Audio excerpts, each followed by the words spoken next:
अभी आपकी ये बातें सुनकर मैं तंग आ चुका हूँ और मैं अच्छी तरह से जानता हूँ कि आप हजरत से कितनी नफरत करती हैं। कुछ भी नहीं जानते तुम समझ। कितनी बार तुम्हें समझाया है कि वो असल जब तक तुम्हारी जिंदगी में है तुम कभी सुकून से नहीं रह सकते, कोई काम नहीं कर सकते, कोई कारोबार नहीं कर सकते, खाली हाथ रहोगे तुम वो औरत है सड़क पर लाकर छोड़ेंगे। आप अजरानी, जब से आप इस घर में आई है ना, इस घर का सुकून बर्बाद हो गया। और आप जो अजरा पर इल्जाम लगा रही हैं, आप मुझे ये बताएं कि आपने अपने घर में कौन सा सुकून कायम किया है? सलमान मेरी बात कुछ और है, मेरे मसाइल कुछ और है, मेरे इस घर में आने की वजह कुछ और है। तुम सारा कसूर मुझ पे नहीं डाल सकते हो। आप समझते हैं अजरा को तलाक देता तो आपको सुकून मिल जाता फिर? इल्जाम लगा रहा है।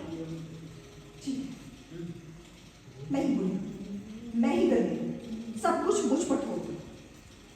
अपनी बीवी से कुछ मत पूछना कि वो क्या करती फिर रही है। लगाओ सारे इल्जाम दुनिया भर के, तुम मुझ ही पर लगाओ। लगाओ सारे इल्जाम मुझ ही पर लगाओ और खुश रहो तुम अपनी मनहूस बीवी के साथ जो पूरा खाना खा चुकी है। आप गिलास पीजिए। हाँ गिलास, और खुश रहो तुम अपनी। ठहरो सलमान, मेरी बात तो सुनो। आगे आगे आगे आगे आगे। अच्छा, और ये बाहर की तरफ जाएगा। अच्छा। ठहरो सलमान, मेरी बात तो सुनते जाओ। मुझे एक जरूरी काम है। बस यही इज्जत है बड़ी बहन की। मतलब अपनी बीवी के कहने पे वैसे भी तुम मुझसे बहुत कम बात करते हो। क्या तुमने कभी जानने की कोशिश की है कि इस घर में मुझ में क्या गुजर रही है?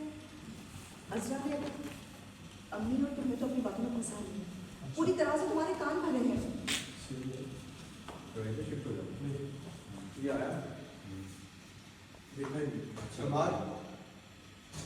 सलमान मेरी बात सुनो। मुझे आपसे कोई बात यही प्लेस यही है, यही लेगी कोशिश।